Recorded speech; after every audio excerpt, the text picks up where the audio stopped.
Au nom du Père, et du Fils, et du Saint-Esprit. Amen. Évangile de Jésus-Christ selon Saint Jean, au chapitre 6, versets 16 à 21.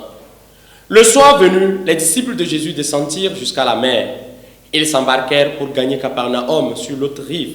C'était déjà les ténèbres, et Jésus n'avait pas encore rejoint les disciples. Un grand vent soufflait, et la mer était agitée.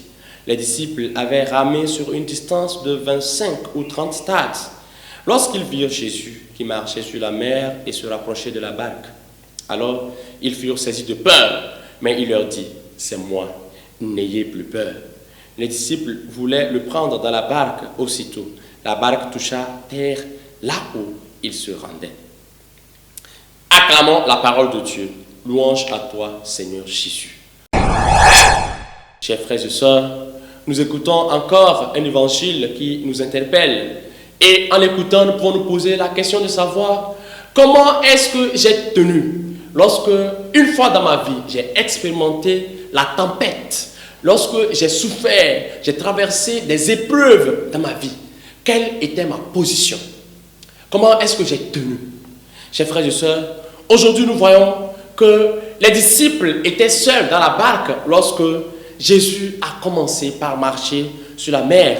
Mais la barque, ils étaient seuls dans la barque et la barque s'agitait. Ils avaient peur de chavirer. Une peur les animait.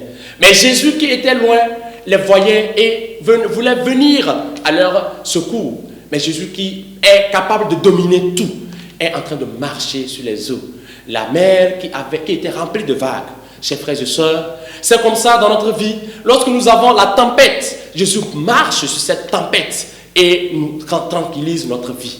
Quel est le degré de notre foi? Quelquefois nos problèmes, les difficultés nous aveuglent, si bien même que nous pensons que Jésus nous a abandonnés. Mais aujourd'hui, une chose est claire, Dieu ne t'a pas abandonné. Lorsque tu te sens en train de chavirer, lorsque tu te sens en train de souffrir sur les eaux de tes mers, Dieu fait chemin, Dieu marche pour calmer d'abord cette eau, venir entrer dans ta vie et te tranquilliser et te rassurer qu'il est près de toi. C'est pourquoi il nous dit, n'ayez pas peur, c'est moi. Que Dieu nous aide à dominer cette peur qui nous anime, même lorsque lui-même il vient à notre secours. Et cela peut être aveuglé par le malin qui nous empêche de voir la grandeur de Dieu dans notre vie qui vient nous soutenir. Demandons cette grâce au cours de cette journée. Loué soit Jésus-Christ à jamais.